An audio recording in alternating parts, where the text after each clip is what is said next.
Hello guys, this is Dave and welcome to episode 4, I think, of the Burnley Football Manager series. In the last episode, in the final game, which is the live commentary, we ended up losing to Tottenham after extra time in the Capital One Cup. The next games are Newcastle, QPR. Who was the next guy? Newcastle, QPR, West Ham? West Ham was the final game. I don't even remember. But yeah, Hull, that was it, Hull. So, Newcastle, QPR, Hull, West Ham are the games today. Unfortunately, there's not going to be a live commentary in this game, but in the next episode, there are going to be 2 live commentaries because we play Manchester City and Liverpool next month. Before we start, I do have news of a big, not confirmed yet, but soon to be, hopefully, signing. So we'll quickly have a look at that before we look at the goals. And this is the man. Incredibly, we grabbed Victor Valdez. Although it's only on trial, I know he's interested in joining us. It's just a matter of getting the funds now, which is what is going to have to be now a January job. Incredibly, he's not asking a huge amount of money. I think he originally asks for about 40 grand, but I did get him down to 30 at one point. But it's just a matter of getting the money, really, with the signing on fees and stuff. As you can see, he's got very solid stats for a goalkeeper, and obviously if we look at the reports, his ability is 4.5, so ability and potential, so he's a star player for most Premier League sides, according to my assistant, and most of these guys agree as well. Obviously, Barcelona all his career, and I dread to think how many trophies and medals he's won, but he will be one hell of an asset for this club anyway. But yeah, we'll now go into the highlights. And the first game after our loss to Spurs is going to be Newcastle. So obviously after our loss to Tottenham, most of the first team which I started were slightly unfit. So we had to risk it. We made a few changes and it did slightly backfire. We ended up losing the game 3-1. They took the lead with Facundo Ferreira. We equalised actually just after half time with Danny Ings. But Mehdi Abed and Johan Gouffran got the late goals for them to end up winning the game 3-1. As you can see, the back four was totally different. Kevin Long, Ben Mee, Duff and Lafferty. So did mess up with it a bit. Scott Arfield started. Ashley Barnes actually started on the wings. And Danny Ings started with George Boyd. Had to bring all those guys off. Ross Wallace ended up coming on. Chalobah did start on the bench and came on. Marvin Sordell came on for the last 2 minutes. As you can see, they had a lot more shots than us. We did have 4 on target, but again, nothing too much for them to handle. Especially away from home, we've got to start playing slightly better away from home because we are relying on the home matches at the moment. So we'll have a quick look now at the goals. As you can see, their goal did come from a corner. Ryan Taylor's ball in. It found Ferreira at the near post to give them the lead. After half-time, we had an attack here. Kevin Long started with the throw-in, found Barnes. Long played it back to Jones, found Marnie. Bit of a lucky deflection off the defender, but Danny Ings put it in fantastically to equalise it. At this point, we thought maybe we could get something out of the game, but Newcastle found Gouffran here. Abid, the goal scorer, found Gouffran again. Didn't quite clear our lines there, and Sammy Amiobi found him on his debut actually to end up giving them the lead, and then they did wrap it up late on. Long, very poor ball, and Sammy Amiobi again pulling a few strings. What a ball! Johan Gouffran at the back post to put it in to end up winning the game. The next match was against Queen's Park Rangers, where we had to try and recover from 2 losses in a row. We got a 1-1 draw. We took the lead early on through a David Jones penalty.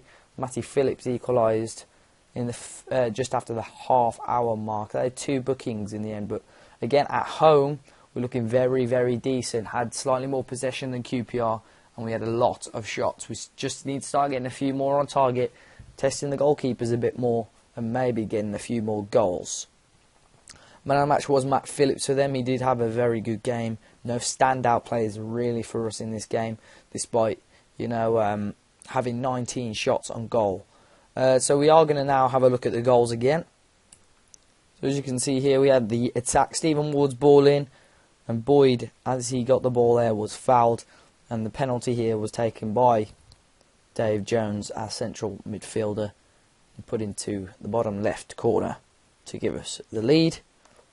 And Matt Phillips, goal for them. Look at this, right down their end of the field. Chalobah poor crossing, and we just let them here go forward. Keane's missed header.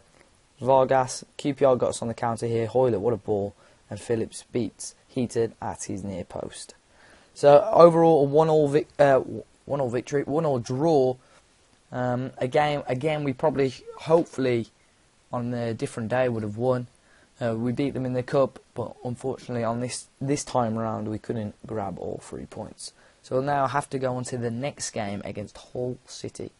So as you can see, a very, very good victory away from home. We ended up winning 3-2.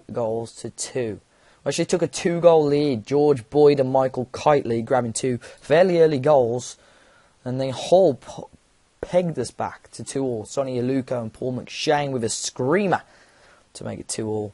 And the Chris Eagles, one of the last kicks of the game, again letting us off the hook. A pretty even game, especially with possession, 50-50. Both sides had a host of shots on goal.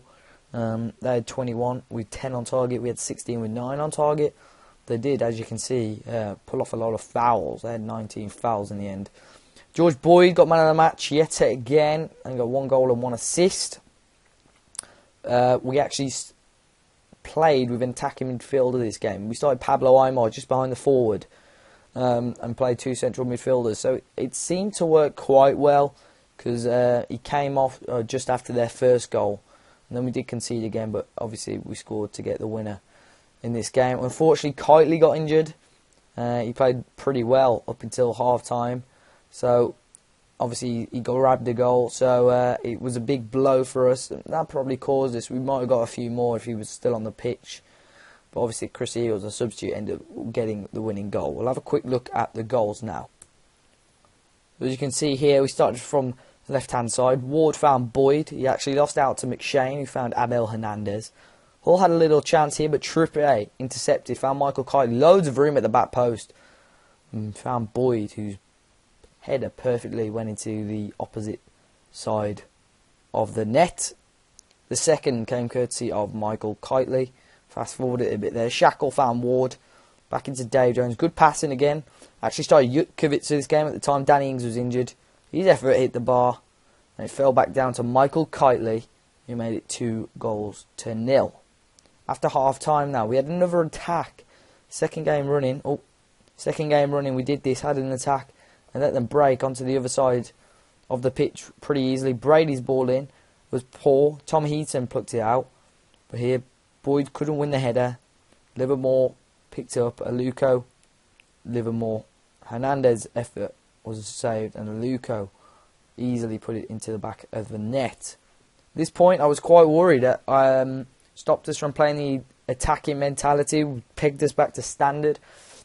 But Hull were just punishing us. Aluko, they looked so good. McShane, I think he was playing right back in this game with a beautiful curling effort from 25 yards out.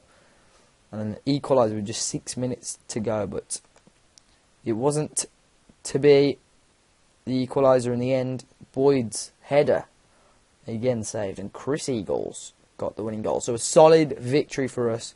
Takes us on to the West Ham game. In a match, again, we should hopefully get 3 points in.